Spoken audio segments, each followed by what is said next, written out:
Buenos dias, boys and girls. How is everybody today?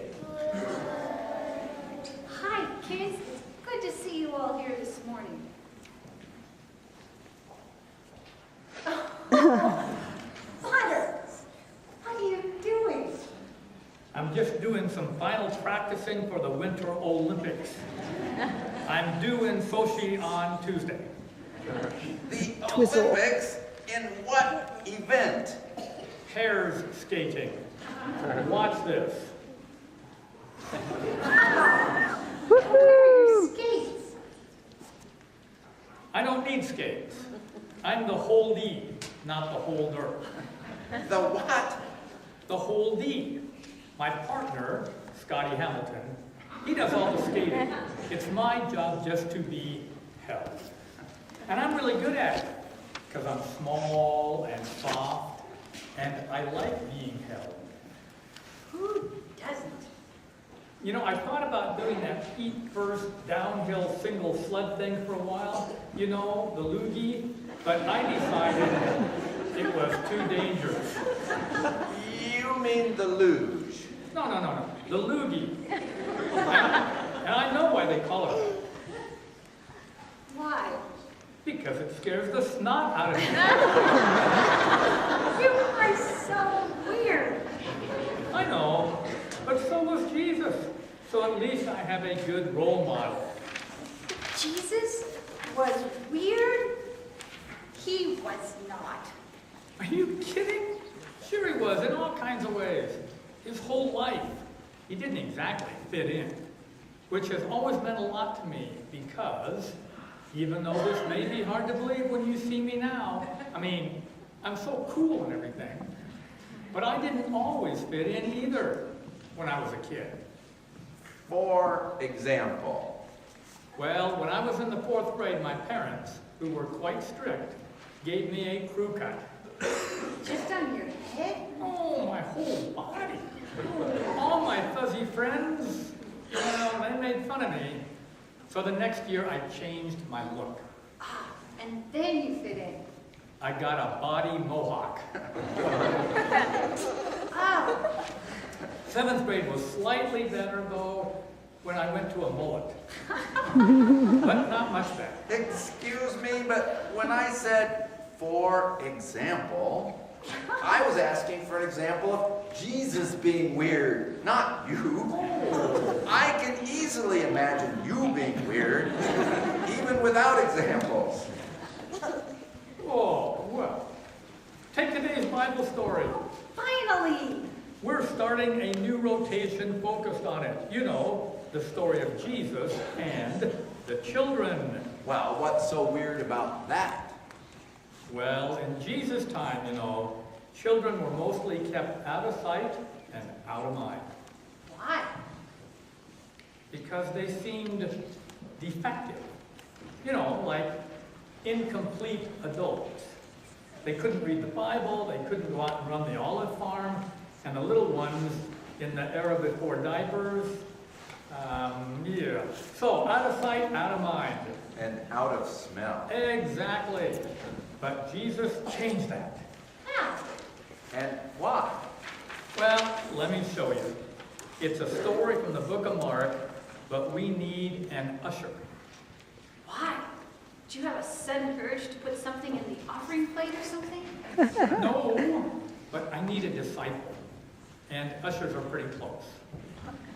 Hey, there's one right there. What a coincidence. Here, Barnabas, you be Jesus. Olivia, you be the mother. I'll narrate. And one day when Jesus was out preaching, the people brought their children up to Jesus that he might touch them. What? Read your line. Okay.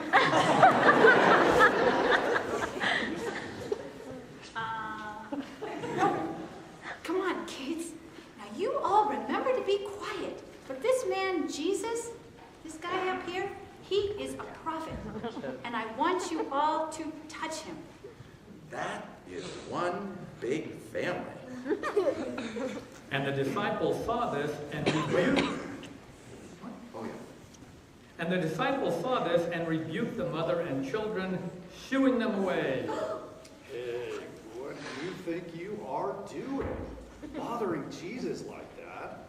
He was important. He has important, messianic things to do. He doesn't have time for children. Go away.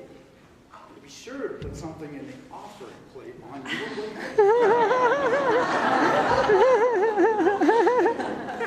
But when Jesus saw this, he was mad. He was indignant. He was irate. Usher, disciple, Chris, stop that. Stop shooing those children away. Don't you know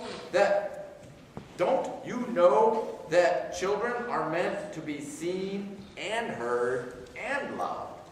Because they sometimes can teach us adults about the power of faith. Look at them. Truly, I say to you, unless you all accept God's kingdom in the simplicity of a child, you will never get in. Come on up, kids. All of you. Come on up. Come on, you guys. Okay, come on up. Get in Jesus' lap. Come on.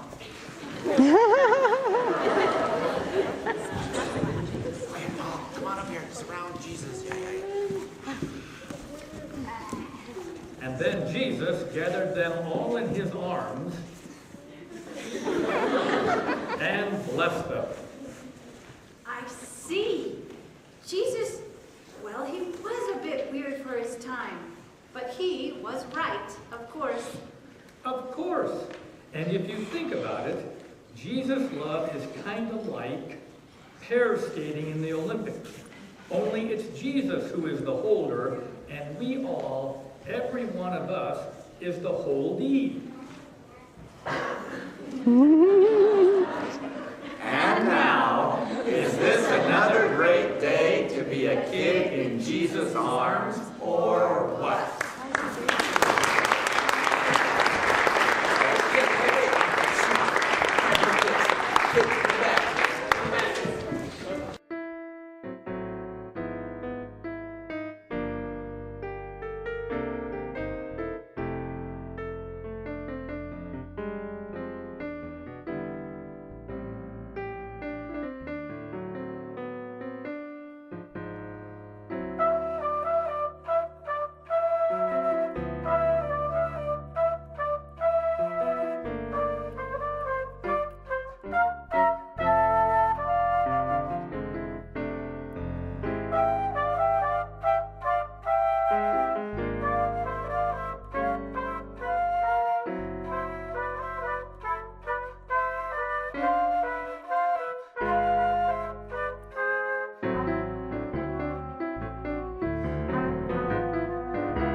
Quiet nights and quiet stars, quiet chords from my guitar, floating on the silence that surrounds us. Quiet thoughts and quiet dreams, quiet walks by quiet streams, climbing hills where lovers go to watch the world below. Together we will live eternally in this mood of revelry, far from all the earthly cares around us. My life was dull each minute until I found you in it, and